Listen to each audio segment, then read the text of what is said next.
આ મણકો ઈર્ષ્યા, અહંકાર અને અસંતોષના ત્યાગ પર ભાર મૂકે છે. ધનો પ્રકૃતિ અને પ્રાણીઓના દૃષ્ટાંતો દ્વારા સમજાવે છે કે દરેક વ્યક્તિ, વસ્તુનો પોતાનું આગવું મહત્વ અને સ્વભાવ હોય છે. બીજાની સફળતા કે સંપત્તિ જોઈને ઈર્ષ્યા કરવાને બદલે મનુષ્યએ સંતોષપૂર્વક પોતાનું કર્મ કરવું જોઈએ.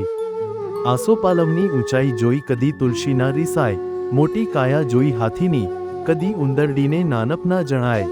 અર્થાત ધનો કહે છે કે આસોપાલવ વૃક્ષની ઊંચાઈ જોઈને તુલસી ક્યારેય રીસાઈ, ગુસ્સે, અસંતુષ્ટ જતી નથી. હાથીનું મોટું શરીર જોઈને ઉંદરડી ક્યારેય પોતાની નાનું કદ અનુભવતી નથી. દરેકનું પોતાનું મહત્વ છે. મોરને કળા કરતો જોઈ કદી ચકલી ના ચીડાય, સાંભળી ટહુકા કોયલના કદી કાગ વાણી ના બદલાય. અર્થાત મોરને કળા, નૃત્ય કરતો જોઈને ચકલી ક્યારેય ચીડાતી નથી. કોયલના મધુર ટહુકા સાંભળીને કાગડાની વાણી, કર્કશતા ક્યારેય બદલાતી નથી. સ્વભાવ છોડવો ન જોઈએ. માછલી પકડતો જુએ બગને, છતાં હંસતો મોતીડાં જ ખાય. ઝડપ જોઈને સસલાની, ઓલા કાચબાથી ધીરજ ના ગુમાવાય.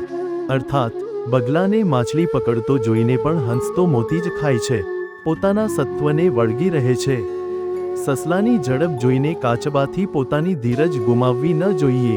ચપળતા જોઈ ચિતાની, ઓલો અજગર ના અકળાય. બીજાના બંગલા જોઈને આપણા છાપરા ન સળગાવાય. અર્થાત ચિત્તાની ચપળતા, ઝડપ જોઈને અજગર, જે ધીમો છે, અકળાતો નથી. તેવી જ રીતે બીજાના મોટા બંગલા જોઈને આપણે પોતાના છાપરા સળગાવી ઈર્ષ્યામાં પોતાનું નુકસાન ન દેવા જોઈએ. દાસ ધના કહે છોડ ઈર્ષા અહમને, ભલભલા અહીંથી જાય. શ્રમ સંતોષને ધરી ધીરજ, કર કર્મ એ છે ફળદાય.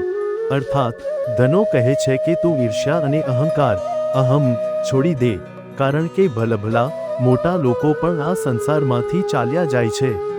તું મહેનત, શ્રમ, સંતોષ અને ધીરજ રાખીને કર્મ કર, તે જ ફળદાયી, સફળ છે.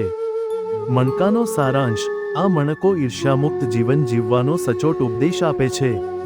ધનો કહે છે કે દરેક જીવનો માર્ગ અલગ છે, અને પોતાનું સત્વ છોડીને બીજાની નકલ કરવાથી કે ઈર્ષ્યા કરવાથી માત્ર નુકસાન થાય છે. જીવનનો સાચો સાર અહંકાર છોડીને સંતોષપૂર્વક અને ધીરજથી પોતાનું કર્મ કરવામાં છે. લેખક ધનજીભાઈ છગનલાલ પરમાર, મોરબી. સંપર્ક કરો 919825826034. તમારા વિચારો નીચે કમેન્ટમાં શેર કરો. કયા મણકાએ તમને સૌથી વધુ પ્રભાવિત કર્યા?